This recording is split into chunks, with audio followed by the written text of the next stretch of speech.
Hello friends, అందరికీ నమస్తే అండి. నేను గత కొంతకాలంగా డిఎస్సి మీద వీడియోలు చేస్తున్నాను. ఈరోజు ఈ వీడియో చేయడానికి కారణం ఏంటంటే, నిన్న అందరూ విద్యాభవన్కి చేరుకున్నారండి. డిఎస్సి అభ్యర్థులందరూ వాళ్ళకి తప్పులు తడకలుగా వచ్చిన అందరూ కూడా డిఎస్సి అభ్యర్థులందరూ చేరుకున్నారు. వాళ్ళ బాధలందరివి విన్నవించుకున్నారు.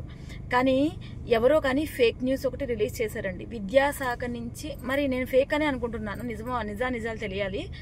ఏంటంటే, విద్యాశాఖ కమిషనర్ గారు ఎవరైనా డిఎస్సి మీద తప్పుడు ప్రచారాలు చేస్తే వాళ్ళకి కఠిన చర్యలు తప్పదు అని.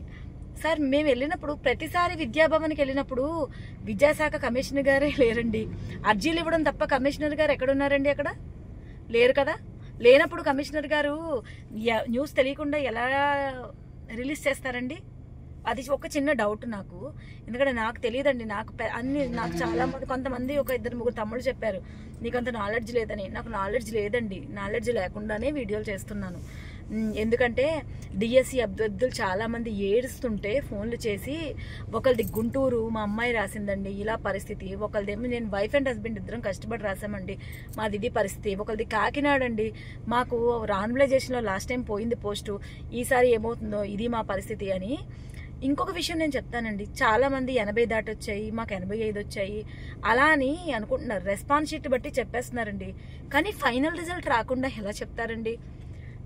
ఫైనల్ రిజల్ట్ వచ్చాక కదా ఎన్ని మార్క్స్ వచ్చాయో తెలిసేది. అలా కాకుండా మీకు మీరే డిసైడ్ అయిపోతున్నారు. భయపడొద్దండి అందరూ, ముందు ఫైనల్ రిజల్ట్ రానివ్వండి. మొన్నటి వరకు పోస్టులే లేవు, మిగిలిన పోస్టులు ఉండిపోయాయి. కానీ నిన్న సడన్ గా పోస్టులు కేటాయించారండి స్కూల్స్కి. నిన్న మా సిస్టర్ ఒక స్కూల్లో వర్క్ చేస్తుంది, ఆ స్కూల్కి 3 పోస్టులు కేటాయించారు. మొన్నటి వరకు అసలు పోస్టులు మిగిలిన పోస్టులు ఉన్నాయి. సడన్ గా పోస్టులు ఎలా వచ్చేసాయండి? కొత్తగా క్రియేట్ అయిపోయి పోస్టులు. సారీ. ఒక విషయం అండి, గవర్నమెంట్ స్కూల్స్ని ప్రైవేట్ వ్యవస్థలకి ధీటుగా తయారు చేయాలి అన్నారు. మంచిదేనండి, మంచి ఉద్దేశమే. కానీ తల్లికి వందనం అనేది ఓన్లీ గవర్నమెంట్ స్కూల్స్ ఒక్కటికే ఇవ్వాలి కదా. అప్పుడు కదా ధీటుగా తయారవుతాయి. లేదంటే ఎలా తయారవుతాయండి ప్రైవేట్ వ్యవస్థలకు ధీటుగానా? ప్రైవేట్ స్కూల్ వాళ్ళు ఉదయం నుంచి సాయంత్రం వరకు చదివిచ్చేస్తూ ఉంటారు. ఇంకా వాళ్ళకి వాళ్ళకి వేరే ఆప్షన్స్ లేకుండా చదివిస్తూ ఉంటారు. వాళ్ళ పేరెంట్స్ కూడా ప్రైవేట్ స్కూల్స్లో కూడా చదివించండి, ఏమన్నా అన్నా సరే, పిల్లల్ని అన్నా సరే చదివించండి అని చెప్తారు. అదే గవర్నమెంట్ స్కూల్లో టీచర్ కానీ ఒక విద్యార్థిని కొంచెం పనిష్మెంట్ ఇచ్చినా కూడా దాన్ని రాజకీయం చేసేసి స్కూల్ కమిటీలను ఉన్నారు కదా, స్కూల్ కమిటీ మెంబర్స్ని తల్లిదండ్రులు పెట్టారు కదా, వాళ్ళందరూ కూడా చాలా రాజకీయాలు చేసేస్తారు.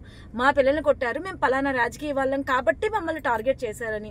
ఇలాంటి సమస్యలు చాలా ఉన్నాయండి. ఈ సమస్యల్ని పరిష్కరించండి సార్. ఫస్ట్ మేమేం గవర్నమెంట్ని ఏమీ ప్రశ్నించట్లేదు. చంద్రబాబు నాయుడు గారు అంటేనే చాలా గొప్ప వ్యక్తి, గ్రేట్ సీఎం. కానీ ఇప్పుడు పరిస్థితుల్ని అనుగుణంగా మార్చండి సార్, నేను కోరుకునేది ఇది.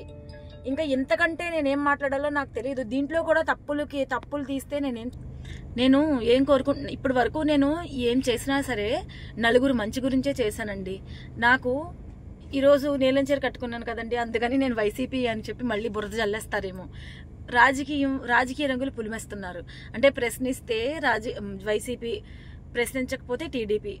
అదే వైసీపీ ప్రభుత్వంలో ప్రశ్నిస్తే టీడీపీ, ప్రశ్నించకపోతే వైసీపీ. ఇది ఎక్కడ న్యాయం అండి? ఇది ఎక్కడ న్యాయం? కొంచెం ఆలోచించండి. మేము దేని గురించి మేము ఇంత పోరాటం చేసేది? నిజంగానే పారదర్శకంగా జరిగిందా ఎగ్జామ్స్? పారదర్శకంగా జరిగితే రఫీ గారికి హార్ట్ పెయిన్ వచ్చి ఎగ్జామ్ మధ్యలో ఆగిపోయిందండి, అతనికి ఎందుకు కంటిన్యూ చేయలేదు? మరి వీళ్ళు సిబిఎస్ఈ సిలబస్ వాళ్ళు 2 ఏళ్ళు బిఈడి చేశారు, వాళ్ళని టెట్ అవకాశం కల్పించారు. మరి డిఎస్సికి ఎందుకు అవకాశం కల్పించలేదు? మరి ఇది తప్పులు కాదండి? ఇది తప్పులు కాదంటారా? మీరు కొంచెం ఆలోచించండి సార్. ఇప్పటికైనా ఆలోచించకపోతే ఇది ఇలాగే ముందుకెళ్తుంది. దీని మీద కనీసం కమిటీ అన్నారు, ఆ కమిటీ అన్నా వేయండి. నిన్న మా అభ్యర్థులు వెళ్ళి లెటర్ ఇచ్చారు. అతనేమీ ఎమ్మెల్యేను కాదు, ఎవరు కాదు. పాపం వాళ్ళు ఆశతో ఇచ్చారు, ఏదో మంచి జరుగుతుంది కమిటీ వేస్తారు అనుకున్నారు. నిజంగా కమిటీ వేస్తారో వెయ్యరో కూడా మాకు తెలీదు. కానీ దయచేసి అభ్యర్థుల జీవితాలతో ఆడుకోకండి. ఎందుకంటే డిఎస్సి యూనిఫామ్ పోస్ట్ కాదు, ఎవ్రీ ఇయర్ ఇవ్వట్లేదు నోటిఫికేషన్. ఏజ్ లిమిటేషన్ అనేది పెట్టడానికి ఎవ్రీ ఇయర్ ఇచ్చే నోటిఫికేషన్కి అయితే మీరు ఏజ్ లిమిటేషన్ పెట్టుకోండి సార్, ఎంత అయితే అంత. 2024 డిఎస్సి అప్లై చేసిన వాళ్ళకి 2025లో అవకాశం కల్పించలేదు. మరి వాళ్ళ పరిస్థితి ఏంటి? అగమ్య గోచరంగా ఉంది.